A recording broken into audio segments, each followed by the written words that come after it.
Hello, my name is Laura, and I live on my couch. I made this whole setup upstairs, and then I continued to film just from my couch, so I'm not sure what the point of that was. Well, I do know what the point of that was, but it was still a questionable choice. I have actually hurt my back doing God knows what, and so I'm actually just kind of sitting here trying not to move, which is not working great. I am. Hey, don't do that. These cats love to scratch this couch, and I knew that was going to happen when I got it. Still surprised Pikachu every time it happens. Like, I don't want to move my camera, but like both of the arms of the couch are covered in blankets, which I thought would help keep them off it. Not off the couch. They are welcome on the couch, but like off. They tend to like scratching corners. So I was like, okay, I'll remove the corners from the equation. Nope. They just found other areas. The good thing about Lovesac though is I can at least replace the covers without having to replace the couch. Like, obviously that is not financially something I want to like be investing in. But it's nice that it's an option. So, unrelated to that is I am going to do a reading vlog for one book.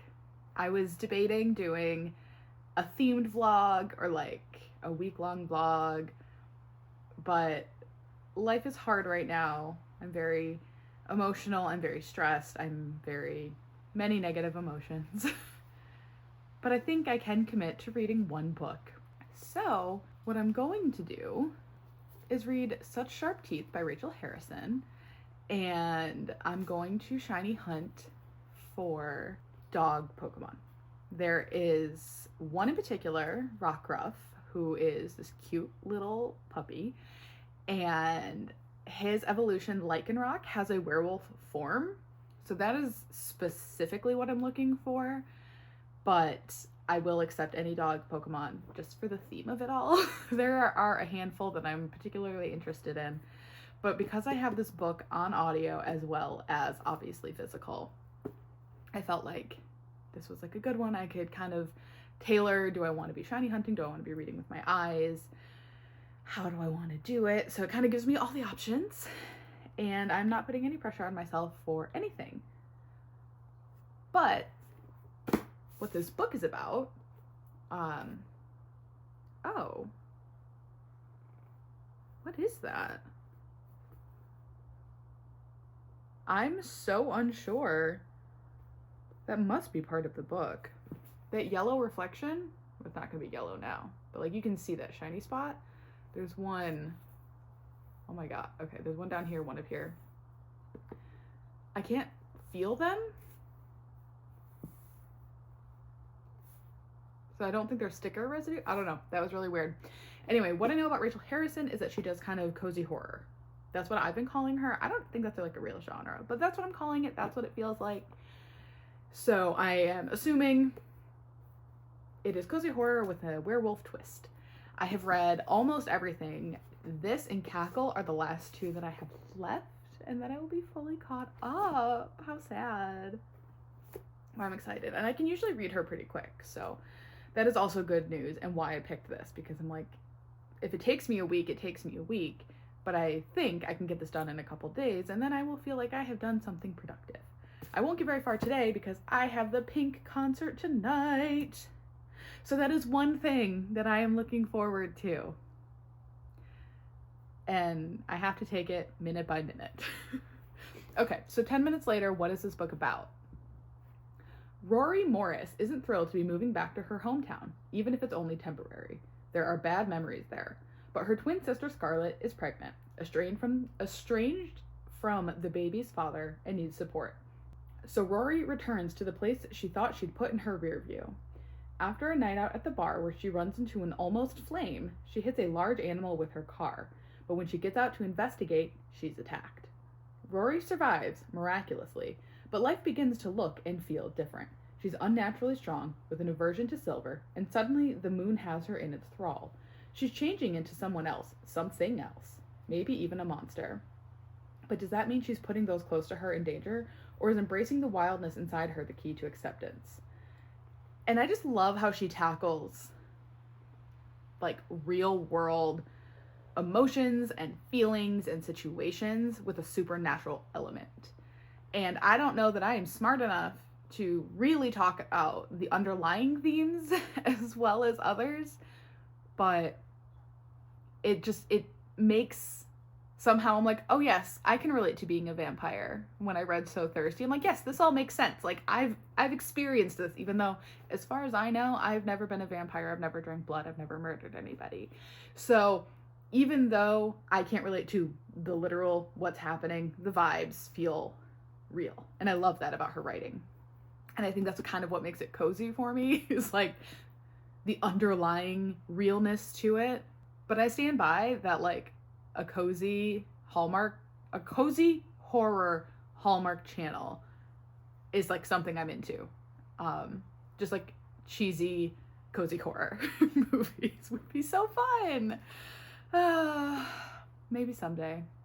What else? Okay, so we're gonna read this book. We're gonna shiny hunt some Pokemon. We are going to see Pink in concert. And then find something new to look forward to. The Goodreads Choice Awards started. Unfortunately, that's already passed for me. And when this video comes out, it will already also be passed. They opened today. Today's the 12th. So that's something I'm looking forward to. I'm looking forward to all the content that my favorite creators are going to put out about the Goodreads Choice Awards, because that is such a fun time for content. I am excited for that. I know I sound deadpan because I'm dead inside, but I am excited for that. So, yes. Okay. I will check in with you when I have an update.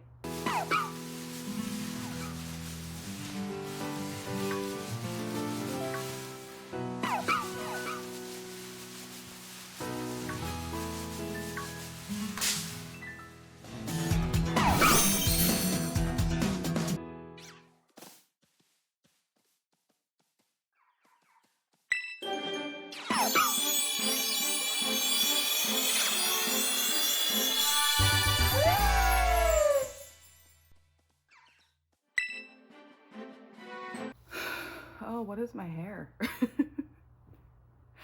Okay, so it is the next day, and I went to the Pink concert.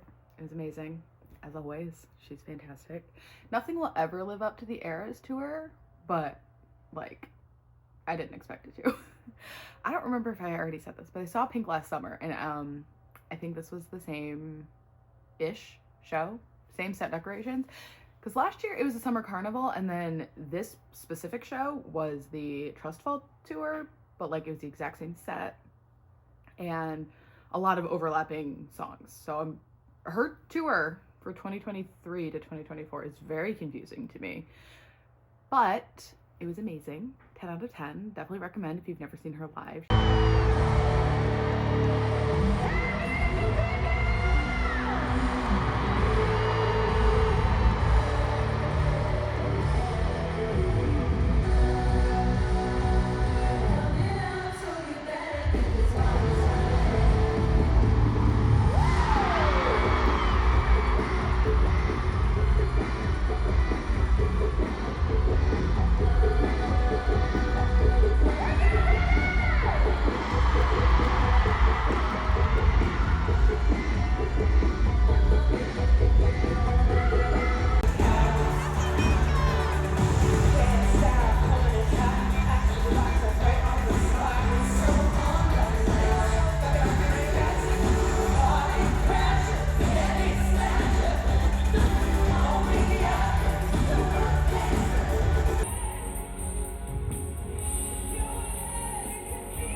I spontaneously took the day off work because I got home at like midnight and I was just so exhausted. So I stayed up till 1 o'clock and did some more work. And then I emailed my boss. It was like, taking a day off. So I did that. Then I slept in and it was glorious. Now I am 4 chapters or 3 chapters? I'm 3 chapters in, and I found a shiny Rockruff that I evolved into midnight form Lycanroc. So it is my little werewolf. He's very cute. Well, cute's a strong term. He's a little creepy, actually, but he's a werewolf. And probably what more people are interested in, where are we with our book?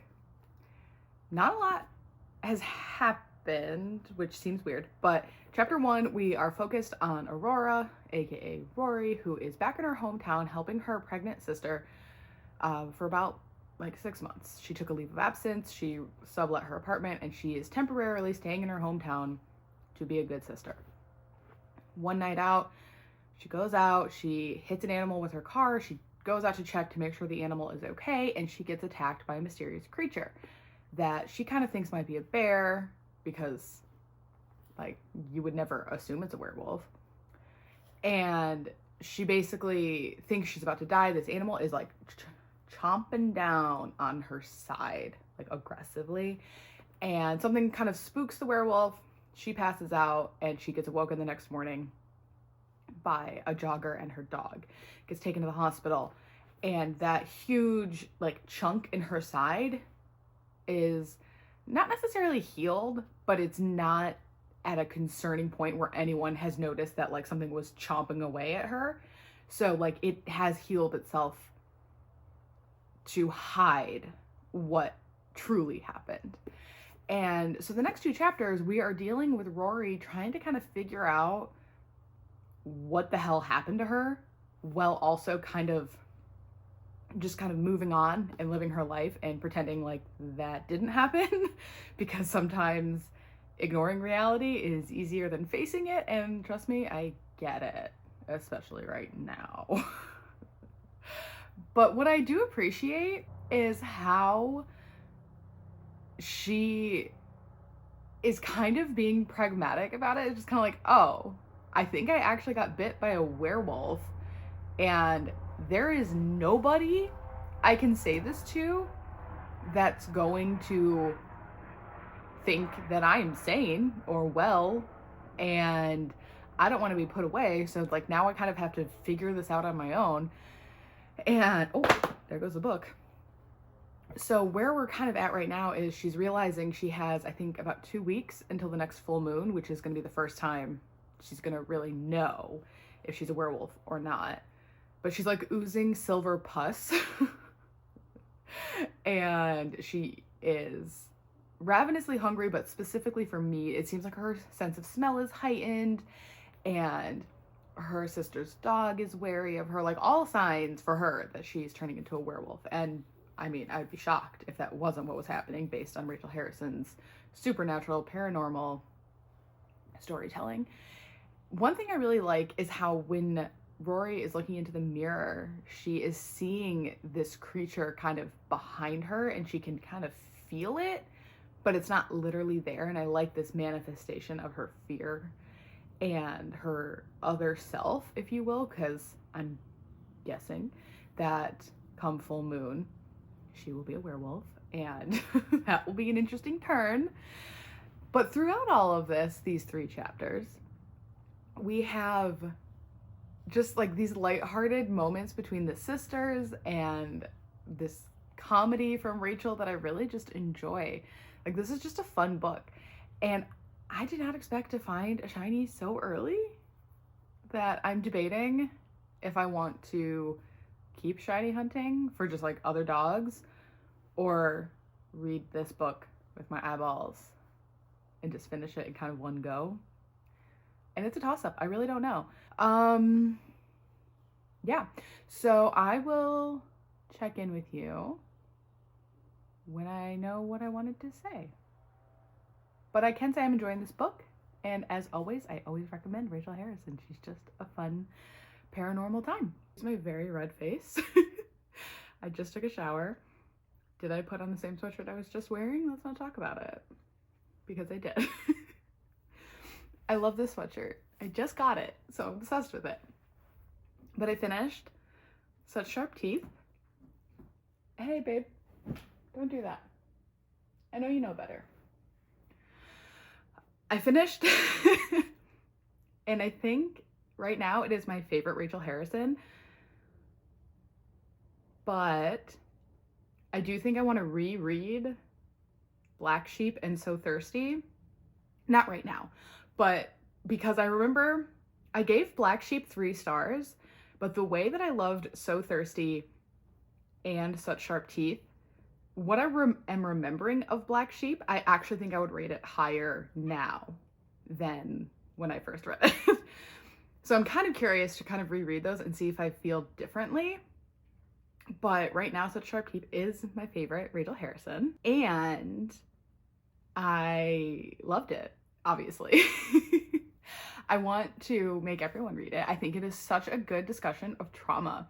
The whole werewolf thing is such a strong metaphor, allegory, both, for your internalized trauma and how you deal with it and how you fight it and how hard it is to open up about your trauma to other people.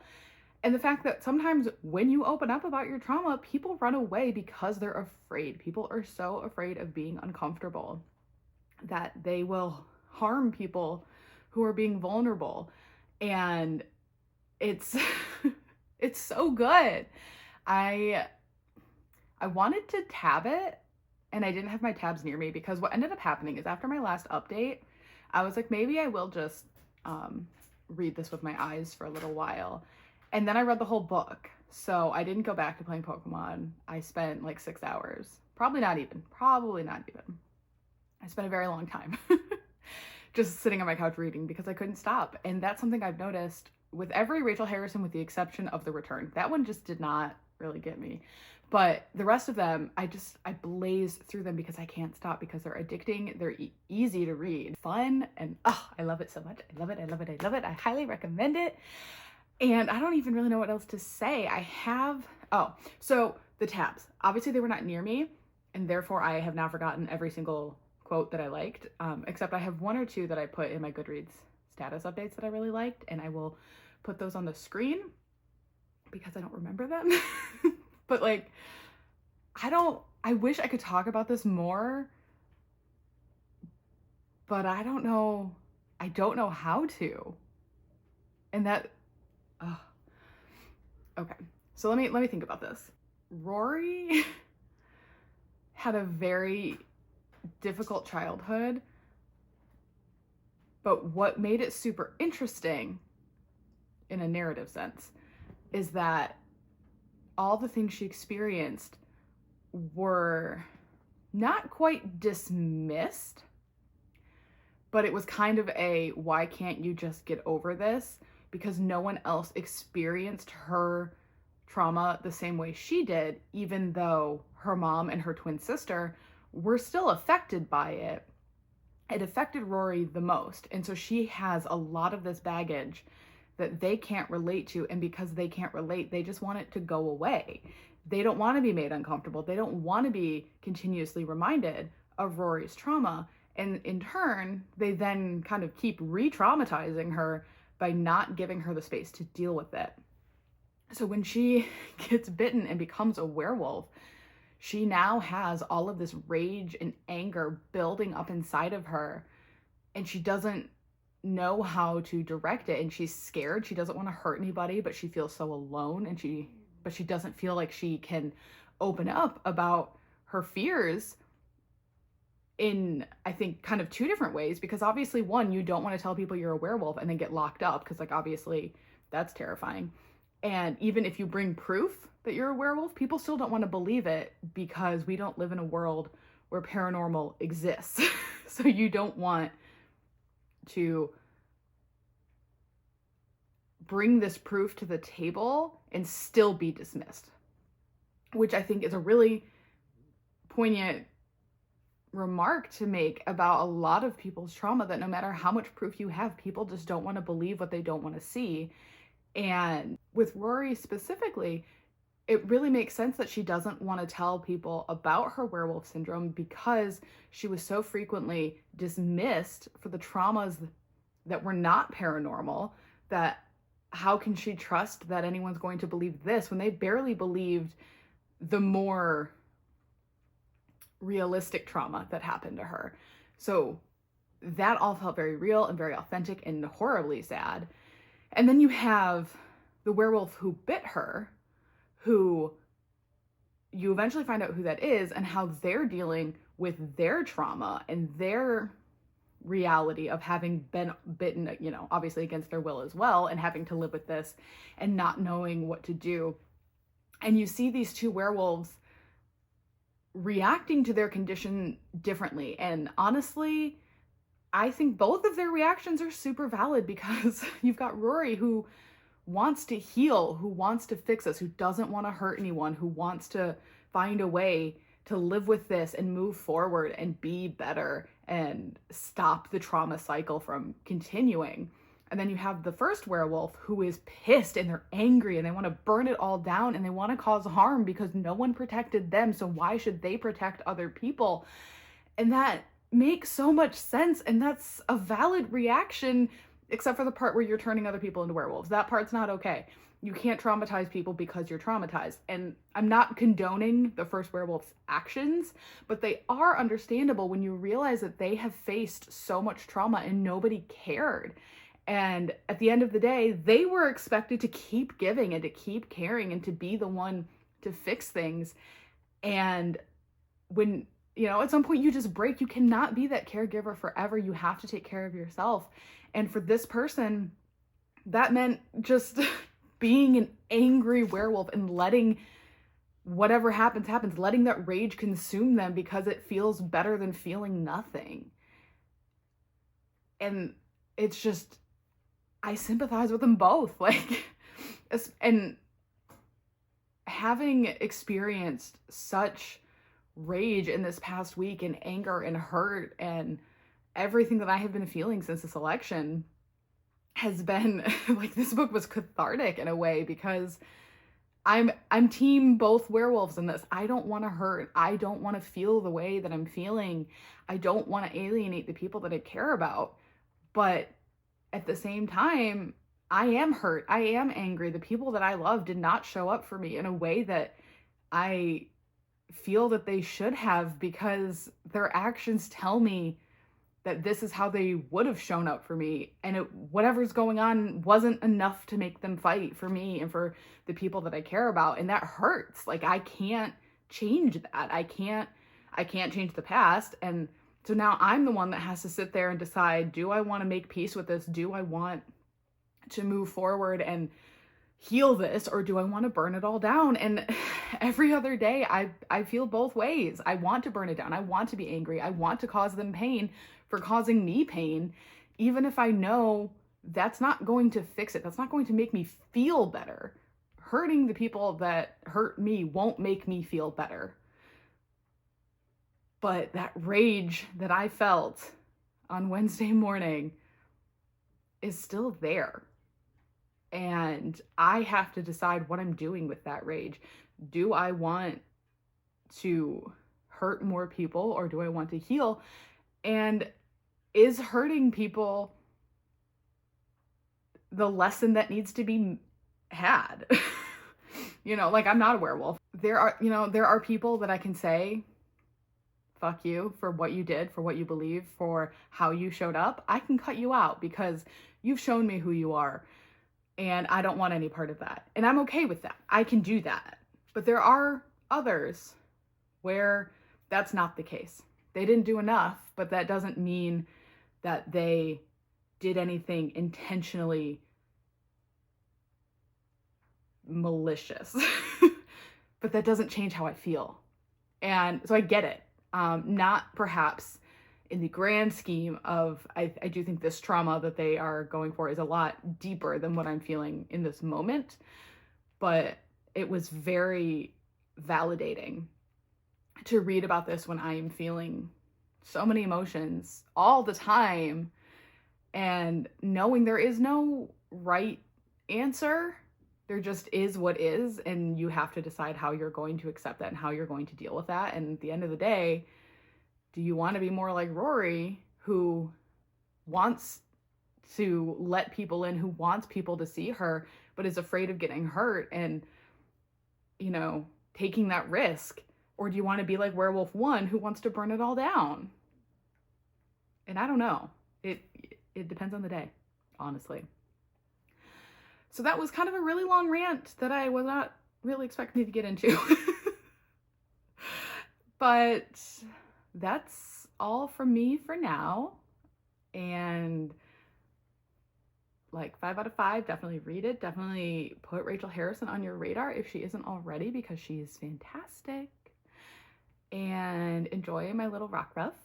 And go see Pink live if you never have. And I will see you guys in another video hopefully soon. Bye.